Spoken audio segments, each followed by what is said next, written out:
Go ahead and hit your got it when you get a chance. Good evening and welcome to this evening's Young Entrepreneur Syndicate call. Good to see you here. Those of you who will be watching later and online, it's good to have you as well. It's always good to catch up on these things at your own convenience. It's more fun live because we can interact a little bit more. You will notice that the person talking to you tonight, if you know who we are, I am not Jim Riley, although it says Jim Riley. I just didn't want to rename myself. I am pinch hitting for Jim tonight. He's got a family event that precluded him coming in, so we had to do a quick shuffle up. And that's always good because what do I preach? This is Rod Kuntz, by the way. I preach flexibility and adapting, right? Like the last time we had an issue. Now we've got that under control, and I just get the last minute handoff. So that's really good. We've got some great announcements, so hang in there for that. I'm going to put Rachel on later on the call, not right now. Rachel, you can keep working. And what we're going to do is talk some business. First, I'm going to start tonight because I love starting off with a quote like this. And then I've got another that just fell into my lap later on.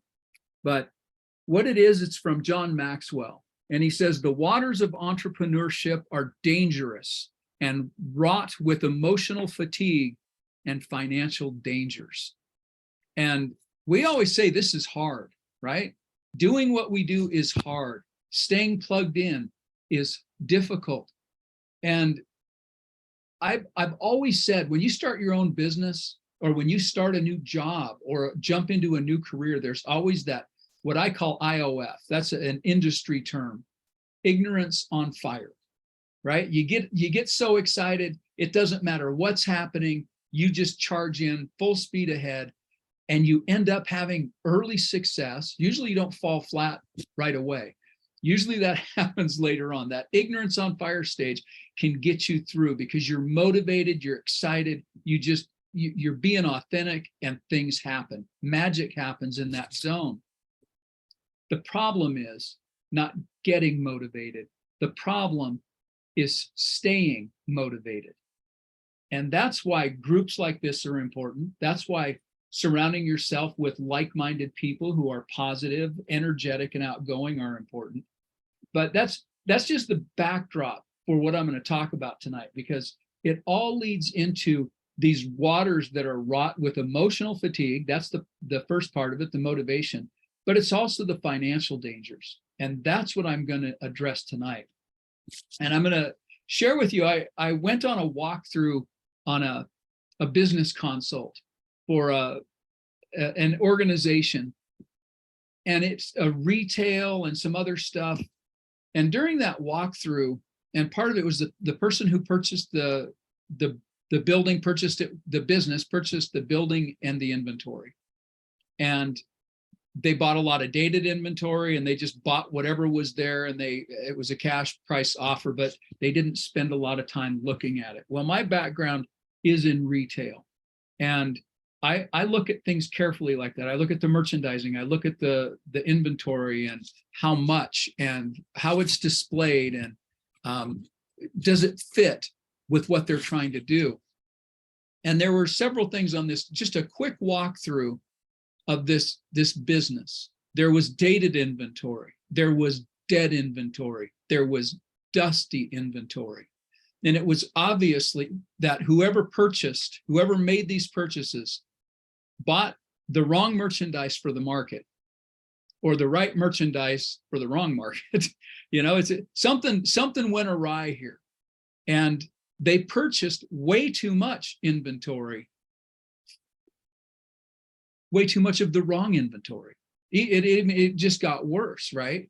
It's like, it's one thing to buy the wrong kind of stuff, but then to buy too much of the wrong kind of stuff just compounded it. And so I wanted to take a look at that a little bit, because the first thing that can happen, you have to say why. Why did somebody do that? And the application for this just isn't in retail. The application goes much further than that, because the first thing is that I look at is, was it ignorance? Did the person making that buying decision just not know their market? Okay, that's one. They could have been ignorant. Part of it is ego.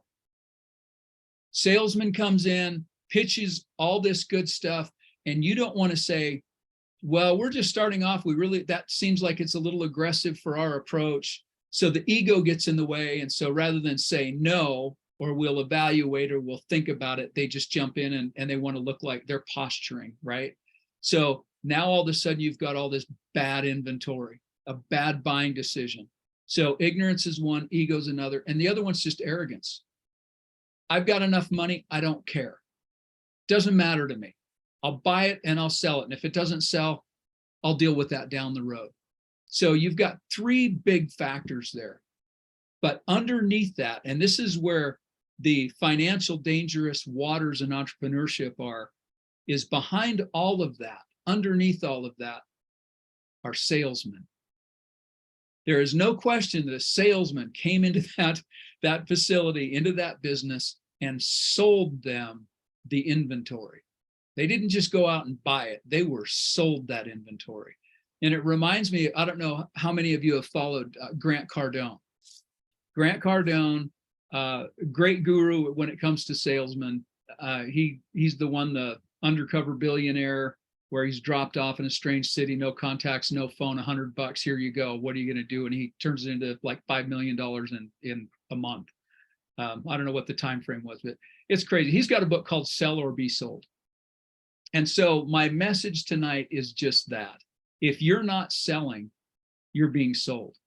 You've got to be on the offense, not on the defense. I don't care what business you're in. If you're playing defense all the time, if you're just setting things up because that's what you've got in your pipeline, and you're not out there actively growing your business, actively doing something extra, something else, you're playing defense, and you've got to be on the offense. So just know that it makes you vulnerable to being sold. And that gets into a whole nother thing. And I can tell you, some people, I've had this conversation with literally dozens of people in the course of my careers where they don't think that they can ever be sold. Well, I know more than the salespeople do. And I'm here to tell you that's not true, because you've heard the expression, obviously, he could sell ice to an Eskimo. And there are people that can convince you to make bad decisions. In fact, it's their job to have you make bad decisions. And they get paid to have you make bad decisions. And that's not all on them. That's their job. So it's your job to obviously always be extra vigilant so that you're making sound business decisions. And I don't care if it's buying inventory, or if it's buying property, or making investments, or you're listening to your stockbroker because he's got a hot tip and you wonder what's going on there. And that leads me to, I took a screenshot, and this will kind of tie in a little bit later as well. On David Meltzer, on his Instagram, he had a post that said, people buy and invest on emotion, and then they back it up with logical reasons. Okay? People buy and invest on emotion, and then they back it up with logical reasons. And that's a flaw, right? He's not saying that's what you should do. He's saying that's a flaw. You always make a business decision, not an emotional decision. And I can tell you that when I was in professional sales, I encouraged my clients to make business decisions, not emotional ones. And that's what made me successful. I broke the mold for what salespeople usually do, where they're trying to, get people to do something, get them to buy more. I educated my customers, and then I had long-term customers. I educated and got the right product. I didn't oversell, never wanted to push that. And I'm not saying other people are unethical salespeople, but they are looking out for their pocketbook and they're feeding their family, not yours. So you just have to be extra vigilant when you're out there. And when you're tired, run down, juggling multiple accounts, multiple jobs, your family, multiple things going on in your family, the emotional fatigue can wear you down and make it easier to make a bad decision. So you have to be extra on guard. So just here's the thing that I learned from a client years ago, and we were trying to get him to buy something that was a bit overpriced, and we knew that, but we were, touting all the benefits of the product. And the guy was savvy, and he said something that made perfect sense. It was so logical and to the point. I never forgot it, and I never let it happen to me again. Because if we had something that was overpriced, I refused to sell it. That early on in my career, this gentleman said, just because you paid too much doesn't mean I'm going to, right? Don't pass on the mistakes. If you've made the mistake, you've got to figure out, own that mistake and figure out how to get out of it without burdening it onto somebody else. And that's just good business, right? That will pay you back in the long run. So just because you made a bad decision doesn't mean somebody else has to make a bad decision to make up for it. That's being accountable. So there are 4 things. Anyone's taking notes tonight? 1, know your market. That's the first thing. Know your market. Who is it you're selling to? Is your product actually a good fit for them? Number 2, know your needs, your business needs. What is it you actually need? And 3, know your budget. And number 4, and this is the good one, stick to the plan. The plan is, if it's not in your business plan, if it's not in your budget plan, then you don't make a decision to do it. Okay? So stick to your plan. And I like to just say this, don't buy a Ferrari to do what a Toyota can do. All right? If this is work, don't do it. And I learned when I was working in the law school environment back in college days, there was a skit that the moot court team put on, and they were a national, actually an international moot court team. And one of the things they did was they got up in this skit and they said, remember, silk ties and Armani suits don't win juries. And it's absolutely true. You can posture all you want, you can dress for success, you can look the part, but if you are not resonating, if you don't have a relationship with the end customer, the juror, right, your customer, your client, you're missing the most important thing.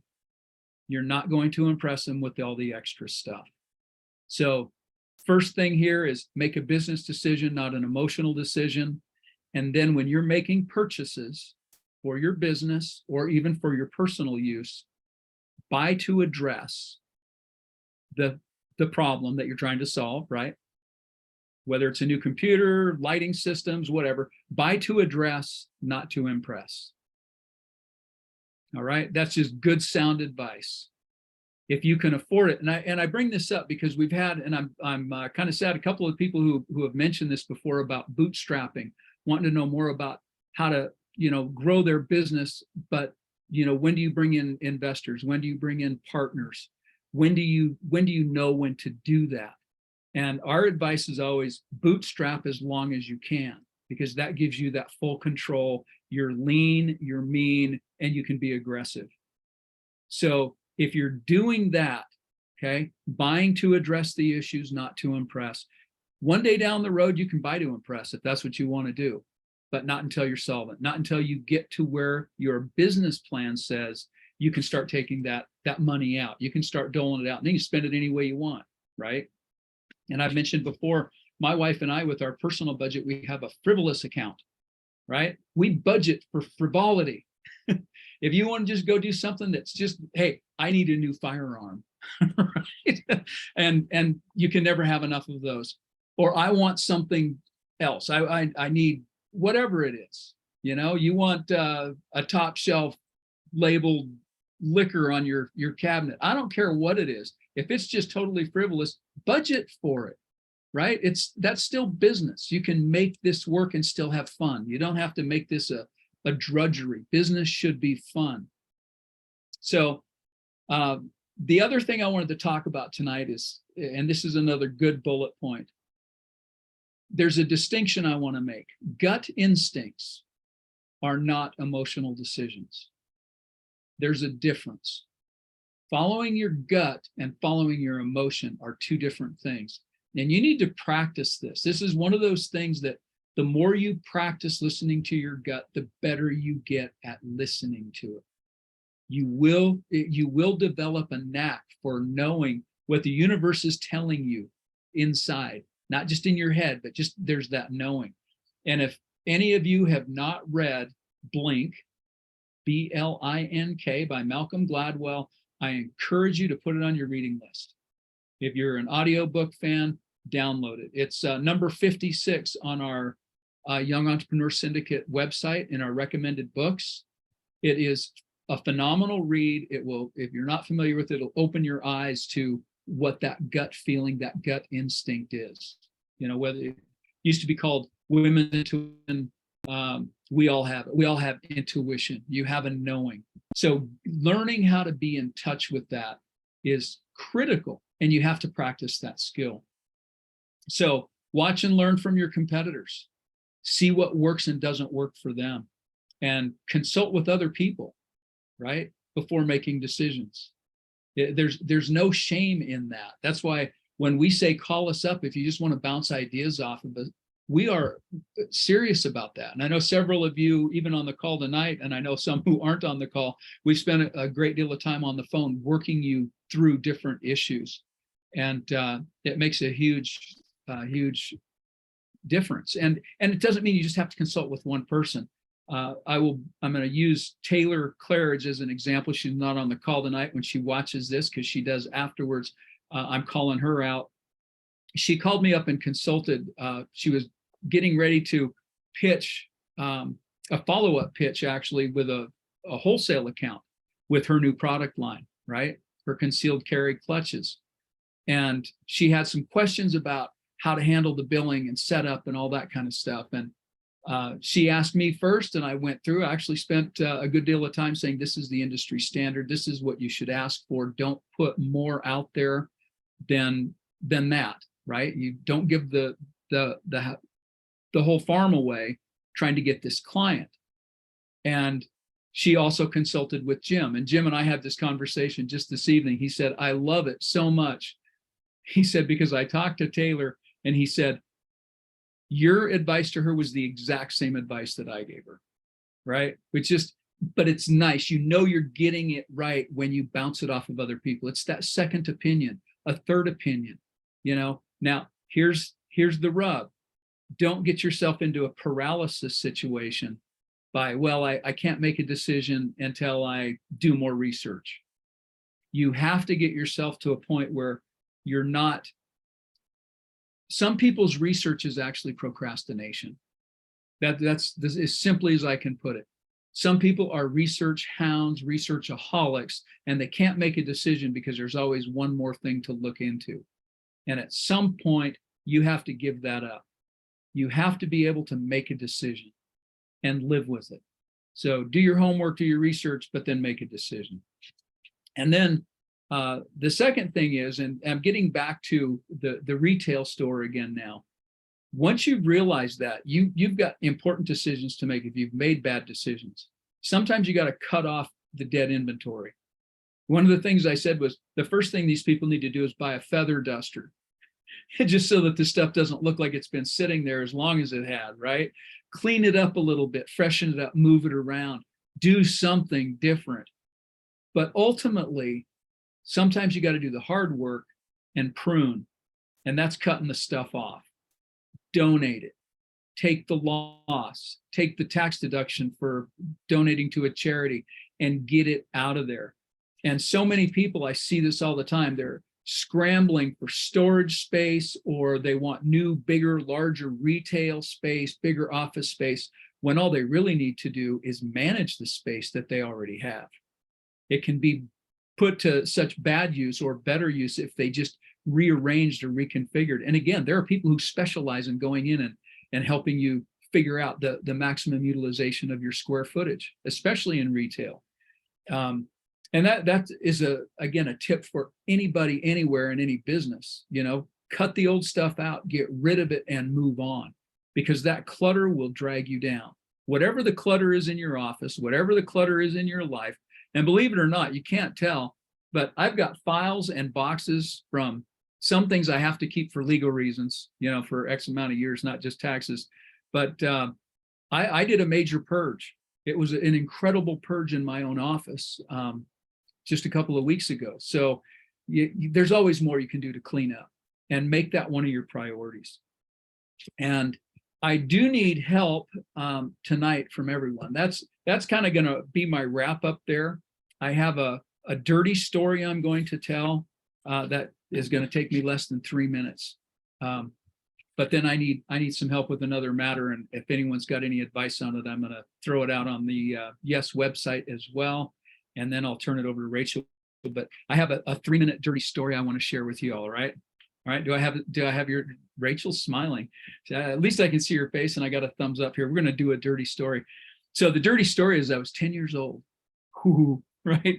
This is a 10-year-old kid, a city kid. My dad was in construction. My mother was a nurse, but I'm a city kid, right? 10 years old, riding my bike, small town. And it was Little Bighorn Days. Every year they have it, end of June 21st, 22nd, somewhere in there when Custer got wiped out. Little Bighorn Days, and we have a fair and a carnival. It's been going on in my hometown, since the beginning of the town. So they have at the fair every year what's called a pig scramble. Does anyone know what a pig scramble is? They grease pigs. They write numbers on the side of the pig. They oil these things up, and then they send, for entertainment purposes, right? They send a bunch of little kids out there to chase these pigs around and catch them. And if you catch the pig, you get to keep the pig. Well, I heard about this and I wanted a pig. I live in town, right? It's not like you can have a pig in town. I didn't know. I didn't care. I wanted a pig. So my dad's working, my mom's working. I get on my little bicycle with a banana seat and a sissy bar, and I pedal all the way over to the fairgrounds and I register for a pig scramble. Okay. I made up my mind. I want a pig. So here's the only kid out there without a cowboy hat, no cowboy boots, no Western shirt. I'm wearing shorts, I think, and a t-shirt and tennis shoes. That was my attire. So I'm out there in this pig scramble. I made a decision to do it. I made a plan and I put it into action.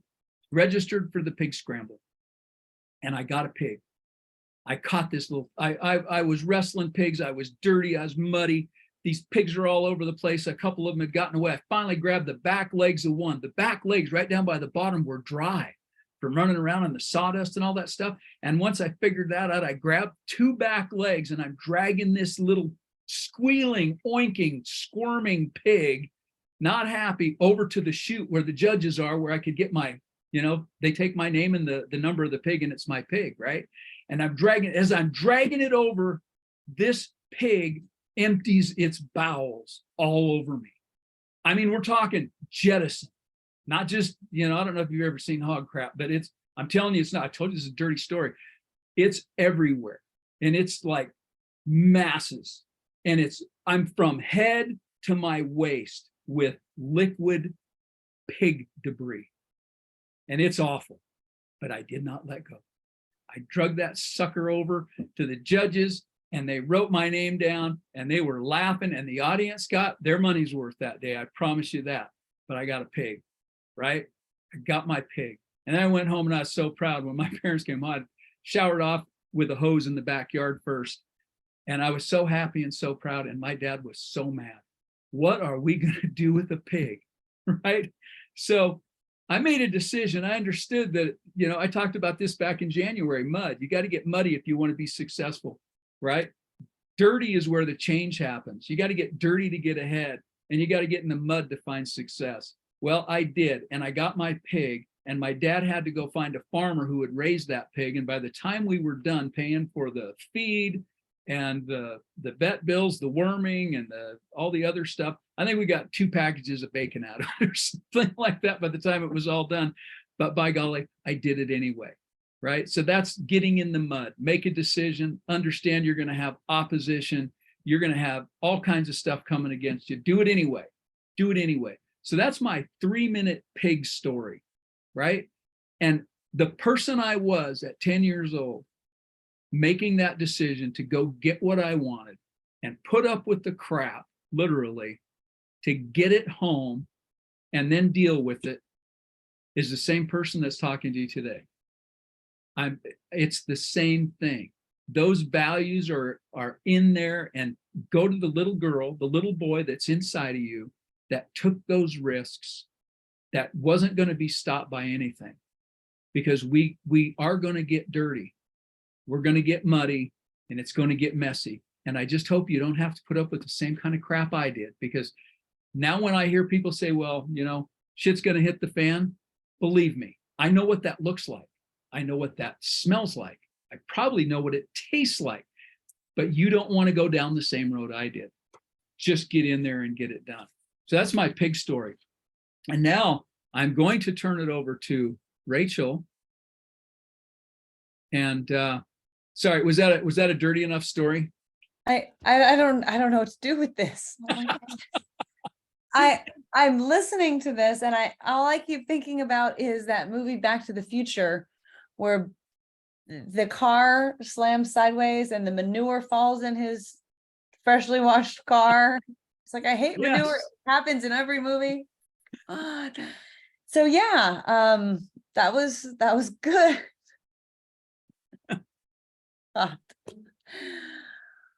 Oh, okay. So there's a reason I told that story, but we'll get maybe to that before the end of the night, because I'm going to tell that story again. I just want to see how it's going to go over tonight. Well, what do they say? Life is like a wheel, sometimes you're at the bottom and you're covered in shit, and sometimes you're at the top and things are great. Just going to keep going around. So I don't know. I'm sure we can keep coming up with analogies for this, but yeah, it's not always smooth sailing, for sure. I think I told you earlier, I've been working a lot on the book. I've been working on this book for 2 years, and now all of a sudden it's like deadline time, and I'm, there's not enough hours to work on it, but I've been plugging away for a long time. I probably could noodle with it forever. But part of what I was struggling with as I was writing this is, how much of the shit times and those grit times, the name of the book, by the way, that's going to be coming out is called Grit and Grace. Wow. And it's basically, the subtitle is A Woman's Guide to Empowerment, Personal Development, Business Leadership, and Success.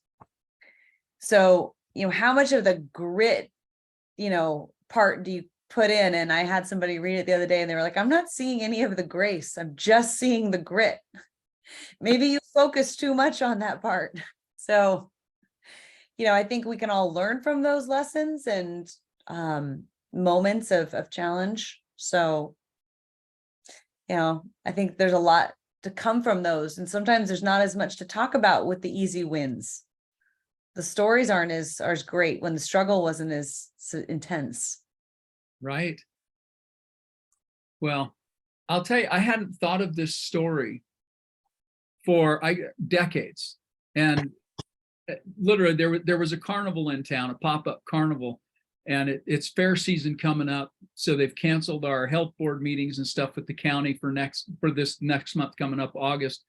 And there was just a trigger that reminded me of that. And it's like, that was a pivotal moment in my life. And I think I'm glad that your Grit and Grace is focused on grit, because, the grace is the easy part. The grace is the part we all look forward to, but there's like maybe less of it than there is the grit, I like that. Yeah. I like to think that the grace has come through in the editing, maybe. Well, the grace comes in the fact that you've got a book out of it. Yeah. Right. I mean, that's pretty phenomenal. And by the way, congratulations, Rachel. I know what it's like to sit down and write and edit and rewrite. Yeah. And organize. It's hard work, and you literally pour your heart into it. So congratulations. Thank you. Yeah, it's exciting. Welcome. So that's going on. Since we're a small group tonight, can we pass it around to everybody? And I'd love to. Maybe take on challenges people are dealing with this week, or wins they've had this week. Is that okay? Sure. Yeah. Is that okay with you, Jim? Wayne, are you with us audibly? If you are, go ahead and unmute yourself and chime in. There we go. Hey, you guys there? We're here, Wayne. Yeah. All right, cool. Sorry, I had to pull you out of my pocket. No, No worries. you're on the listen mode. So, yeah, well, I appreciate everything you guys have been saying today, and the whole.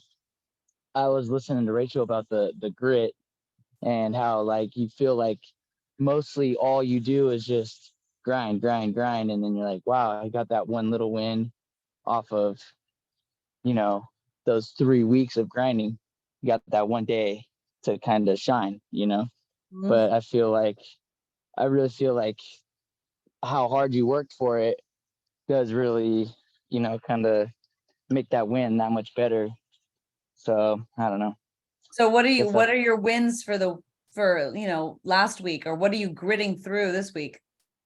so yeah. So really kind of the struggle that I'm having this week, or actually the past like couple months, is just how do I balance what is the most important part, I know you run multiple businesses and I'm trying to do a couple littler ones, so to say, but like I feel like sometimes I'm not 100% in on one company, one thing, because I'm over here dealing with this on this side, the one, like if we're doing, like, for example, like I do Airbnb. Mhm.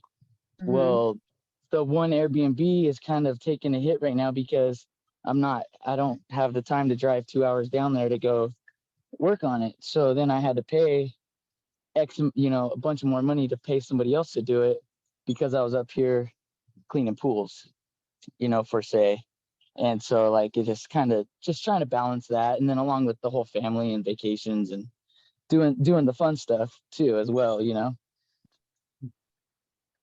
but I don't know. It still was a win. It's We got it fit. We got the AC fixed. We got the customer happy.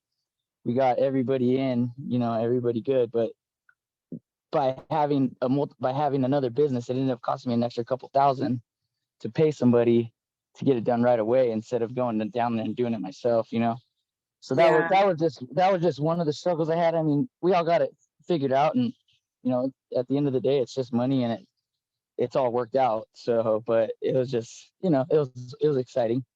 Well, that's, I think, something we all struggle with, like not enough hours in the day, right? Especially when like things fall into that bucket of urgent, right? And you guys have seen that quadrant, the 4 quadrants of time that we all spend in our lives. You guys seen this? What is it? No, I haven't. Oh, I'm you not sure. guys, you're gonna love this. I'm gonna share this with you.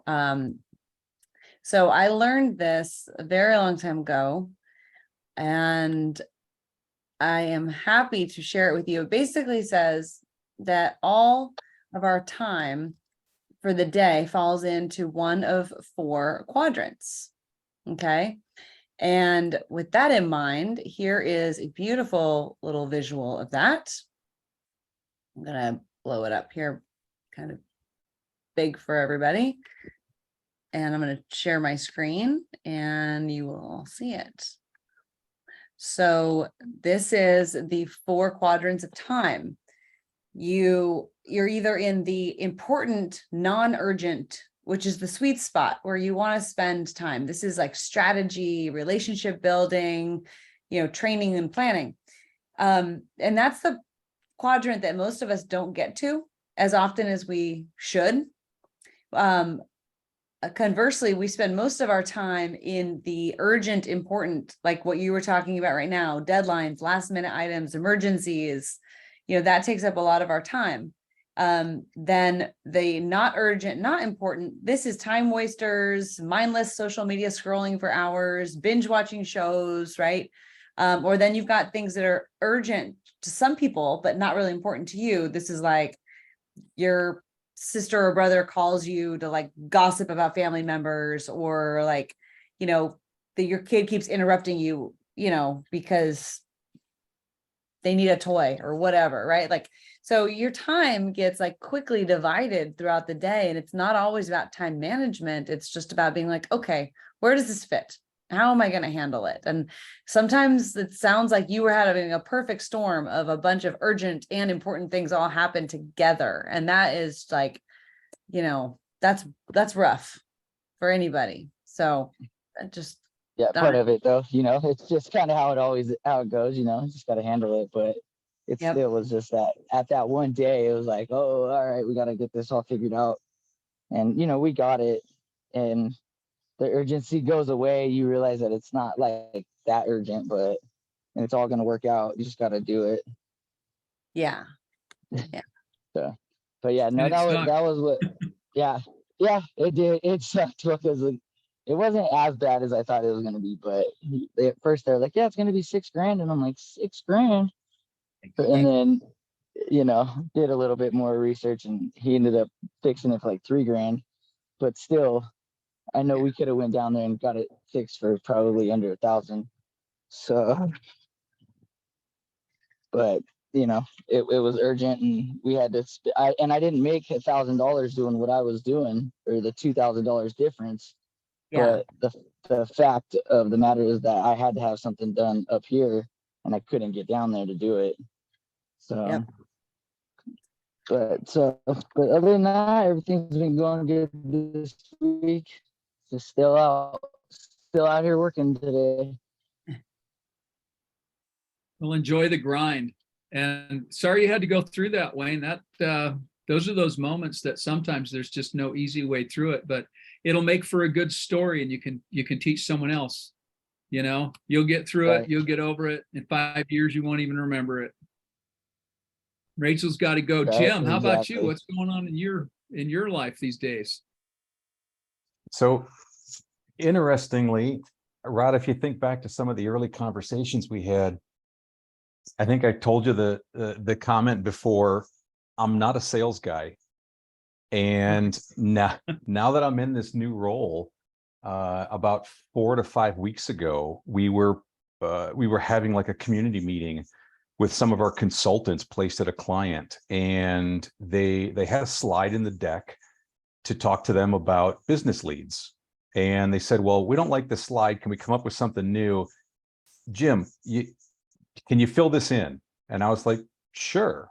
Well, after that community event was over, a week later, they said, hey, we're having a quarterly business review for the company, 500 people at the end of July. You've been recommended to speak about new business leads because somebody loved your talk. So I had a 5-minute Q&A session last Thursday to share with all 500 people of the company about how I do new business. Wow, look at you. It went Cool. well. Somebody commented in the chat. They said, I think we found the new host of our corporate podcast. He's got a great voice for podcasting. So that may turn into something, I don't know. But sales is like consuming everything now. And when you said that, sell or be sold, it kind of hit me a little bit. And I'm looking back at the last couple of months, and selling is taking over everything that I'm doing. The Kush Cubes, the stuff with Jim, work related, and it's blossoming into more. And even somebody I met in another one of the groups that I'm in had reached out last week, and we were chatting. He's like, hey, I'm looking for a new sales guy right now. And I didn't quite raise my hand, but I'm thinking about it, and it really is stepping out there. But it's kind of crazy how things completely did a 180, and this path has now gone down sales, and it's a lot of fun. It's uncomfortable. Yes. It's very uncomfortable, but it's fun, and it's weird that I'm feeling this way. Yeah, I can totally relate. And it's a growth experience, and I'm glad you're embracing it. And I do remember that conversation where I'm not a salesman. Yeah. Everyone's a salesman. So that's pretty cool. And Wayne, I wanted to mention too, I'll get back to you, Jim, here real quick, but something just struck me. Wayne, what you need is a clone. We talked about that earlier tonight, because I'm running here as Jim Riley. And so Jim Riley is here, but he's actually with his family at an event he bought tickets for a year ago that he'd forgotten about. So this is one way that you can clone, right? Having people who can have your back. And that's one of those other things too. When do you add staff? You know, I think we've talked about that in an earlier call, maybe almost a year ago now, about when to grow, when to add, but duplicating yourself. And Jim, that's what you're doing with training. If you're training other people how to do business leads, you're duplicating, you're teaching, you know, people how to do what you do. And so you're duplicating for the company, not for yourself. That's when it gets fun, when you duplicate for yourself, right? Right. So find ways to do that. Wayne, I saw you. Yep. Did you jump back on there? Oh yeah, I just hop back on in case say something. But yeah, no, I do sometimes feel like I need to duplicate. But so I guess I have another issue with that is my problem was a couple years back ago, I had an employee, or actually had a couple employees, but then basically narrowed it down to one.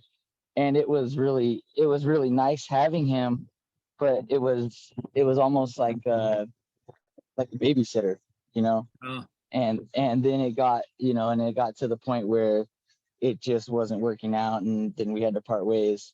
And, you know, I had to kind of go a different path. That was with my pool cleaning company. So now basically my pool cleaning company is just me and me only. And then the other stuff, you know, I kind of got help with Jim. And then, you know, I have a couple of real estate partners with the Airbnb stuff.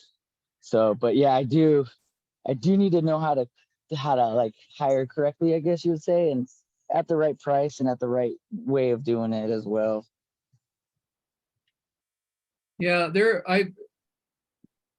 I've got some ideas on that, but maybe I'll just email you some ways to look at that. But part of it, you know, Jim and I always talk about values, and I know Rachel, you as well. You know, finding people who align with your values is first and foremost, and that can be a struggle, especially in, I don't know, in this day and age. It seems like there's a real misalignment of in the value sector, but they're out there. It's just going to Yeah. take more grit to go find them, right? Yeah, exactly. More time in the trough. Right. Yeah. Rachel, we heard about your book. We know that you just finished your tour of Scotland. Yes. Saddle of a bike.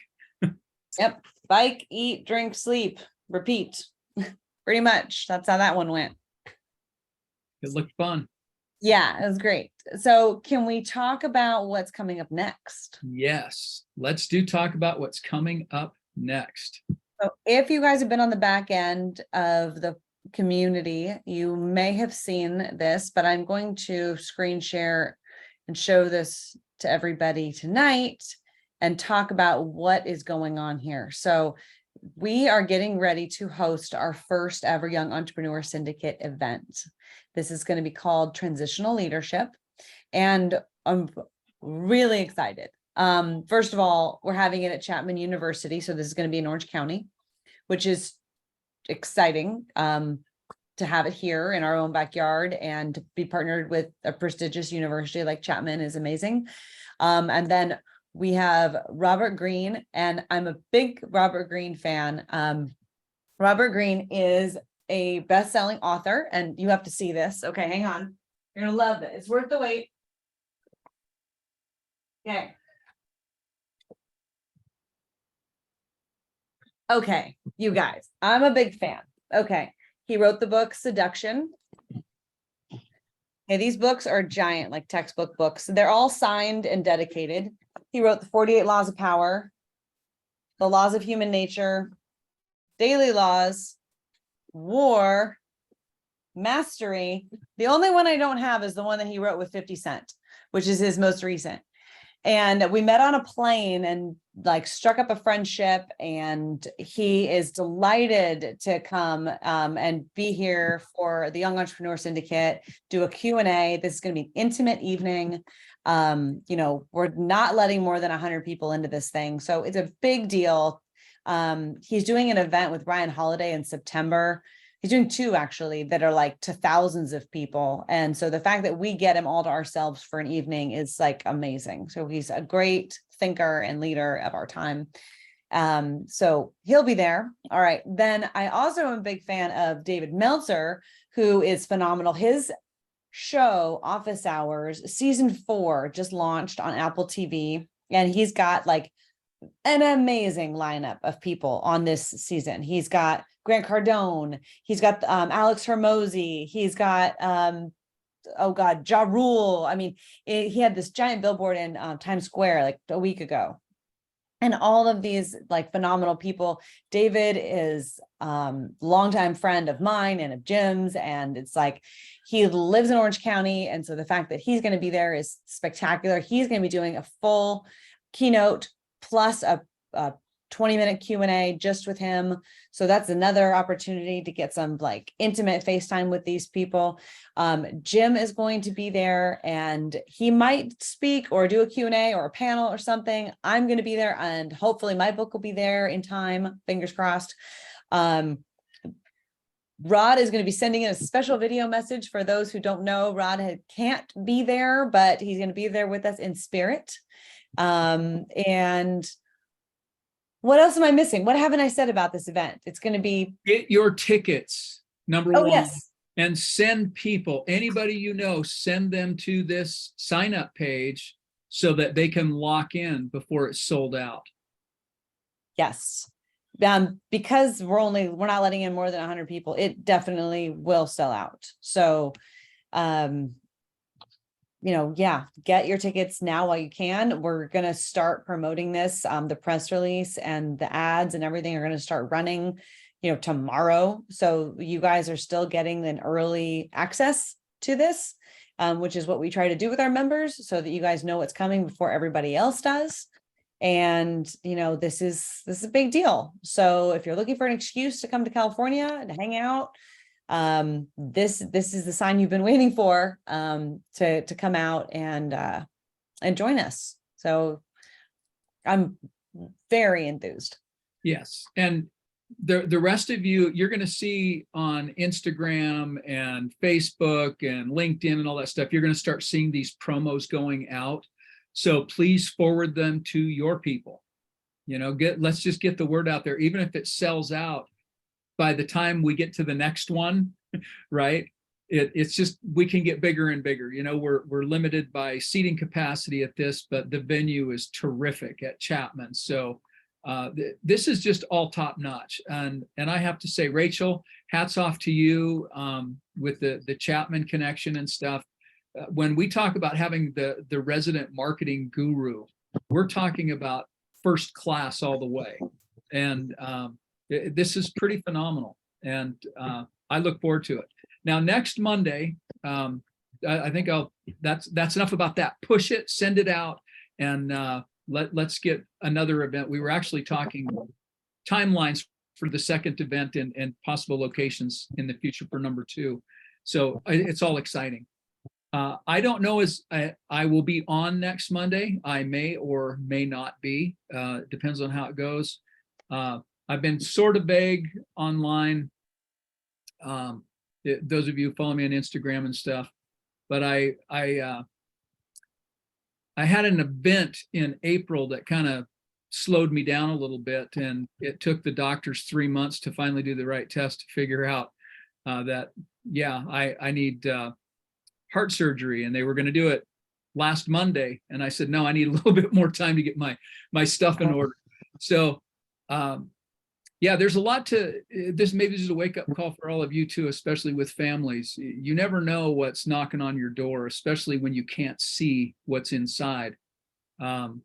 So this Friday, they get to stop my heart and do a little bit of work, spend a couple hours massaging me from the inside out, and they say a 10-week recovery, 3 to 5 days in the hospital, and I can't drive for like 3 weeks. So this lifestyle change for me is I go.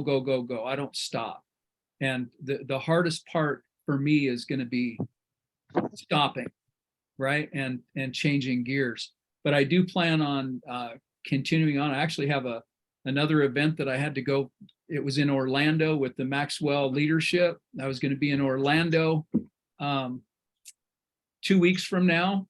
And now I'm doing that virtually, probably from my bed, but you don't stop. It's one of those things, whatever comes up, you keep moving forward and keep moving forward. And I've often said, if I have one more day on this earth, it's one more day I don't even deserve. I've had such a blessed, good life that, but I want more. I'm not done yet. So I'll keep working until I can't work anymore. So whether I'm available next Monday or not, I'll be here, like you said, Rachel, in spirit, if not physically. But it'd be nice to see you all next Monday as well.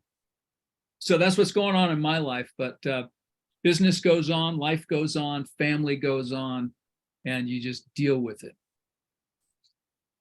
And what doesn't kill you makes for a good story. You're going to be great. It's going to be wonderful. That's what I'm hoping.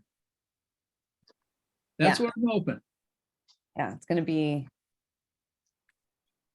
all going to be okay.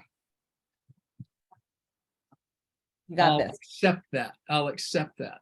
Well, the good news is, I have no other symptoms, right? There's no high blood pressure. There's no diabetes. There's no overweight. I mean, I'm in perfect health otherwise. And so I'm still working out my morning workouts. You catch me on those. That doesn't stop. So but it's different. I can tell you things inside are not the same. So nitroglycerin's handy though. We've got all these great things to keep you going. So you never know. It can even happen to young, fit, healthy people. I go to the cardiologist and I'm like the youngest, healthiest looking person out of 50 people who are in the waiting room. So I feel like I should be able to do this if they did. Anyhow, enough about me. This is about young entrepreneurs, and it just means you put in the time and you do what's necessary, and there always is a payoff for hard work and serving other people. Always. Anything else, Rachel? That's it. That's what I got. All right. So keep your eyes and ears open. Any other questions? Wayne or Jim, feel free to chime in. One quick question for Rachel. Yeah.